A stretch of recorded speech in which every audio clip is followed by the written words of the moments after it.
Akkam jirtu nageenyi koo bakka jirtan hundatti sinaa qaqqabu kanneen Enook Baqqalee Official YouTube seenuudhaan oduu kana daawwachaa fi dhaggeeffachaa jirtan ammallee odeeffannoo wayitaawaa fi haarawaa ta'e argachuudhaaf filannoon keessan YouTube kanaaf. Qondaalonni Sri Lankaa akka jedhanitti dhagaa gati jabeessi addunyaa irratti hunda caalaa guddaa ta'ee boroo yookiin manduubee namticha tokko keessatti akka tasaatti argame.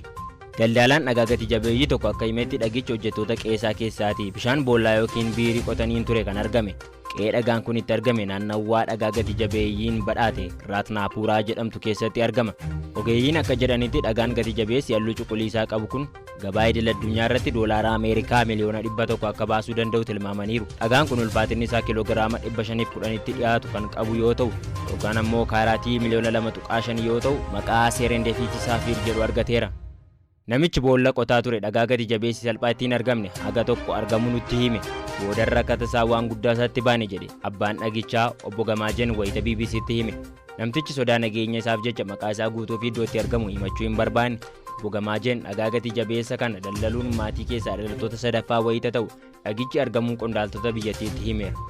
Taatullee dhagicharraa dhoqqee fi waan biroo sirnaan qulqulleessuun otoo hin foomsiin waggaa olitti fudhateera. Raatnaapuuraa jechuun afaan Siinhaaliisiin magaalaa dhagaa gati jabeeyyii jechuudha. Magaalittiin illee teessoo muummee dhagaa gati jabeeyyii ta'uun beekamti. Kanaan duras gosoonni dhagaa gati jabeeyyii biroos argamaniiru. Sri Lankaan oomisha gosoota dhagaa gati jabeeyyii birootiin biyya adda durummaan dheeramtuudha. Bara darbe biyyattiin dhagaa gati jabeeyyii muraa daayimendii faaya miidhaginaaf oolan biyyoota birootti erguun doolaara miiliyoona 500tti dhiyaatu argatteetti. Dhagaa gati jabeeyyii guddaa akkasii argee hin beeku.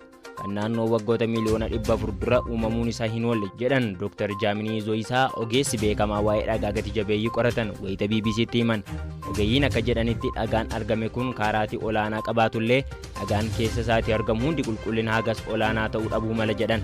Dhagichi argamuun kan dhaga'ame indaastiriin dhagaa gati jabeeyyii Sri Lankaa sababa uggura sochii weerara dhibeetiin kasaaraa keessa wayita seenanittidha. Hooggantoonni indaastirii warshaalee dhagaa gati jabeeyyii keessa hojjetan dhagaan argame kun namoota irraa bitanii fi ogeeyyii waa'ee dhagichaa qoratan harkisuun akka fayyadamu himaniiru. Toora intarneetii BBC Afaan Oromoo irraa odeeffanne.